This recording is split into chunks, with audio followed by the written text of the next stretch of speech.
మంచిది. దేవుని ఘనమైన పరిశుద్ధ నామముకే మహిమ కలుగును గాక. దేవుని యొక్క మహాకృపను బట్టి గతకాలం అంతా కూడా దేవుడు కాచి కాపాడి రెక్కల కింద దాచి మరొక రోజు ఆయన సోదరులు గడపడానికి ఆయన సమయాన్ని దయచేసి అందరూ ప్రార్థన చేసుకుని వాక్యం కల్లాం. స్తోత్రం నాయన, మహాపరిశుద్ధుడు దేవ, మీకు వందనాలు స్తోత్రాలు ప్రభావ. వాక్యమైన దేవుడు నాయన, వాక్యం ద్వారా నాయన కొద్దిసేపు మీరు మాతో మాట్లాడి బలపరిచి దీవించి ఆశించి సహాయం దయచేసి కృపతో పొంది చేసి మీరే మహిమ పొందమని మీ ఆత్మాభిషేకంతో నింపి సహాయం దయచేయమని యేసునామములో అడుగుతున్నాం తండ్రి, ఆమేన్. మంచిది. దేవుని ఘనమైన పరిశుద్ధ నామముకే మహిమ కలుగును గాక. వాక్యం చూస్తున్నా మీ అందరికీ కూడా మన ప్రభువును రక్షకుడైన యేసుక్రీస్తు నామంలో వందనములు శుభములు తెలియజేస్తున్నాను. నేను దినాన్ని మనం చూసినట్లయితే సమూయేలు గ్రంథం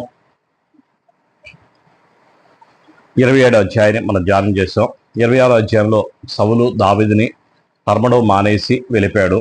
27వ అధ్యాయంలో దావీదు ఇక్కడ ఉండడం మంచిది కాదని చెప్పేసి అక్కడ నుండి దాటి ఆ ఇశ్రాయేల్ దేశంలో ఉండకుండా నహాషు అనే రాజు దగ్గరికి వెళ్ళిపోయాడు. ఆ ప్రాంతానికి వెళ్ళిపోయాడు. ఆ ప్రాంతానికి వెళ్ళి ఆకీషు దగ్గరికి వెళ్ళి అక్కడ నుండి సిగ్లక్ అనే ప్రాంతంలో నివాసం చేస్తున్నాడు. సిగ్లక్ దగ్గర నివాసం చేస్తుండగా 28వ అధ్యాయంలో మనం చూసినట్లయితే 20వ అధ్యాయంలో మనం చూసినట్లయితే ఆ దినములలో ఫిలిష్తీయులు ఇశ్రాయేలుతో యుద్ధం చేయవలనని సైన్యములను సమకూర్చి యుద్ధమును సిద్ధపడగా ఆకీషు దావీదుని పిలిచి, నేను దండెత్తగా నీవును నా జనులతో కూడా యుద్ధమునకు బయలుదేరి రావాలనని పరిష్కారంగా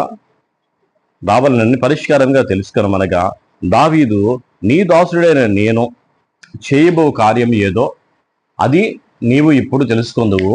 అందుకు ఆకీషు, అలాగైతే నిన్ను ఎప్పటికీ నాకు సంరక్షకుడిగా నిర్ణయించును అనెను.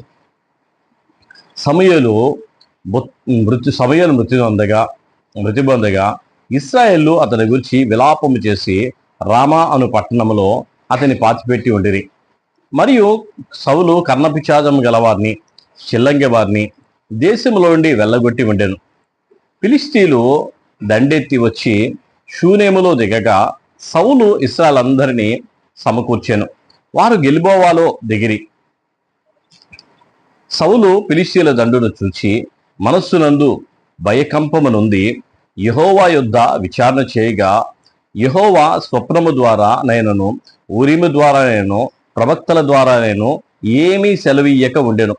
అప్పుడు సౌలు, నా కొరకు మీరు కర్ణపిశాచము గల ఒక స్త్రీని కనుగొనడి, నేను పోయి దాని చేత విచారణ చేతును అని తన సేవకులకు ఆజ్ఞేయగా వారు చిత్తము ఎందోరులో కర్ణపిశాచము గల ఒకటి ఉన్నదని అతనితో చెప్పిరి.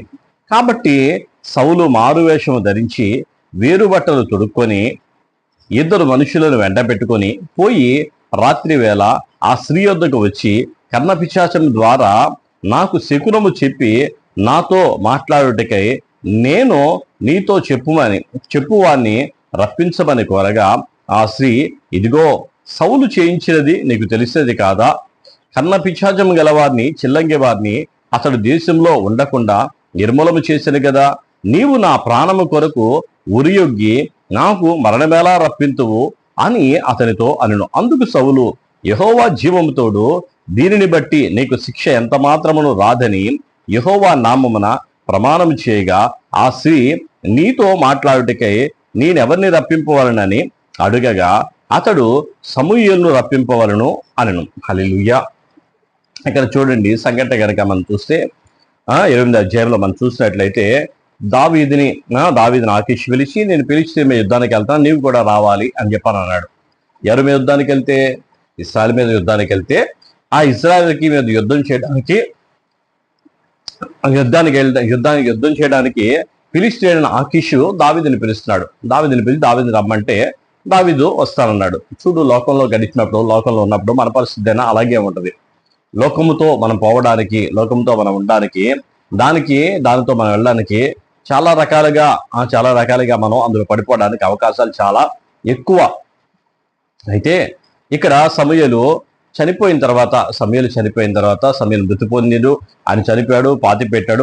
కొన్ని రోజులు గడిచిపోయిన తర్వాత ఇప్పుడు ఫిలిష్తీయులు వారి మీద యుద్ధానికి వస్తున్నారని చెప్పి ఆ యుద్ధానికి వస్తున్న ఫిలిష్తీయులను చూసి భయకంపము చెంది సౌలు భయకంపము చెంది ఇప్పుడు నేను ఏ విధంగా గెలుస్తానా గెలవనా అని విచారణ చేయడానికి వెళ్ళి అక్కడ ఉండే వారిలో వెళ్ళి దేవుని యాజకుల దగ్గరికి వెళ్ళాడు, సేవకుల దగ్గరికి వెళ్ళాడు. అలాగే ఏ పోతుని తీసుకొచ్చి అలాగే ఊరిము తుమ్మిమి ద్వారా అయినా సరే దేవుడు మాట్లాడతాడమో అని చెప్పేసి అలా కూడా ప్రయత్నం చేశాడు. ఎలా మాట్లాడినా సరే ఒక్క మాట అయినా సరే దేవుడు మాట్లాడలా, ఒక్క పలుకైనా దేవుడు పలకలా. ఎందుకు? సౌలు హృదయం అంతా కూడా పాపంతో నిండిపోయింది, ఈర్ష్యతో నిండిపోయింది, ద్వేషంతో నిండిపోయింది అని అనుకున్నాడు. ఏది ఏమైనా సరే చాలా చాలా చాలా దేవునికి విరోధంగా ఉన్నాడు. దేవుని యొక్క ఉద్దేశ ప్రకారంగా లేడు, దేవుని చిత్త ప్రకారంగా లేడు, దేవుడు కోరుకున్నట్టుగా లేడు. దేవుడు కోరుకున్నట్టుగా లేకపోతే దేవుడు ఎలా మాట్లాడతాడు? ఇప్పుడు ఎవరు కావాలంటే ఏది ఏమైనా సరే నేను గెలవాలంటే ఎలాగైనా పర్లా, దేవుడు కాకపోయినా దైవమైనా పర్లేదు అని చెప్పేసి కర్ణపిశాచం గెలవాది ఎవరైనా ఉన్నారా అని చెప్పి విచారణ చేయమని చెప్పి పంపించాడు. అప్పుడు ఆ దేశంలో అందరూ కూడా తోలేశాడు. ఎవ్వరు అలా చేయడానికి వీల్లేదని చెప్పేసి దేవుని భయం కలిగి ఉన్నప్పుడు, దేవుని యందు భయభక్తులు కలిగి ఉన్నప్పుడు దేవునికి ఇష్టం లేని అన్ని కూడా తోలేశాడు. ఇప్పుడు వెళ్ళి విచారణ చేయమంటున్నాడు. విచారణ చేయమన్నప్పుడు వెళ్ళి ఎందోరు అనే ప్రాంతంలో ఒక ఆమె ఉందయ్యా అని చెప్పేసి వాళ్ళు చెప్పారు. ఎందోరు అనే ప్రాంతంలో ఒక ఆమె ఉందంటే ఆమె దగ్గరికి వెళ్ళడానికి వస్తే ఆమె అప్పటికే కర్ణపిశాచాలు ఎని చేయడం మానేసింది. అప్పటికి ఆమె మానేసింది. ఎందుకంటే రాజుగారు ఒప్పుకోడు అని చెప్పేసి ఆమె మానేసింది. తన బతుకుతో తను బతుకుతా ఉంటే ఆమె దగ్గరికి ఏముంది అని చెప్పేసి అని చెప్పినప్పుడు ఆయన దగ్గరికి వచ్చారు. ఆమె దగ్గరికి వస్తే ఆమె అంటుంది అనమాట, అయ్యా ఎందుకయ్యా మాకు రాజుగారు కనుక ఈ విషయం తెలిసినారు రాజుగారు చంపేస్తారు, సౌలు మమ్మల్ని అందరూ కూడా తోలేశాడు, మమ్మల్ని తరమేశాడు. ఇప్పుడు రాజుగారు కనుక ఈ విషయం తెలిసి నేను మరలా కర్ణపిశాచాలతో అది చేస్తానని తెలిసి మమ్మల్ని చంపేస్తానంటే యెహోవా జీవము తోడు నీకేం కాదులే అని చెప్పేసి అంటున్నాడు. ఎవరి జీవం తోడు? యెహోవా జీవము తోడు, దేవుడు నేనేం చేయలే అని చెప్పేసి అన్నాడు. అన్న తర్వాత ఎవరిని రప్పించాలి అంటే చనిపోయిన సౌలును రప్పించమని చెప్పేసి అడిగింది. ఆ స్త్రీ నీతో మాట్లాడిక నేను ఎవరిని రప్పింపవాలని అడిగా అతడు సమూయేలును రప్పింపవలను అను. ఆ స్త్రీ సమూయేలును చూసినప్పుడు బిగ్గరగా కేక వేసి నువ్వు సౌలువే, నీవు నన్నెందుకు మోసపుచ్చితివి అని సౌలుతో చెప్పగా రాజు నీవు భయపడవద్దు, నీకు ఏమి కనబడినదని ఆమెను అడగగా ఆమె దేవతల్లో ఒకడు భూమిలో నుండి బయటికి వచ్చుట నేను చూస్తున్నాను.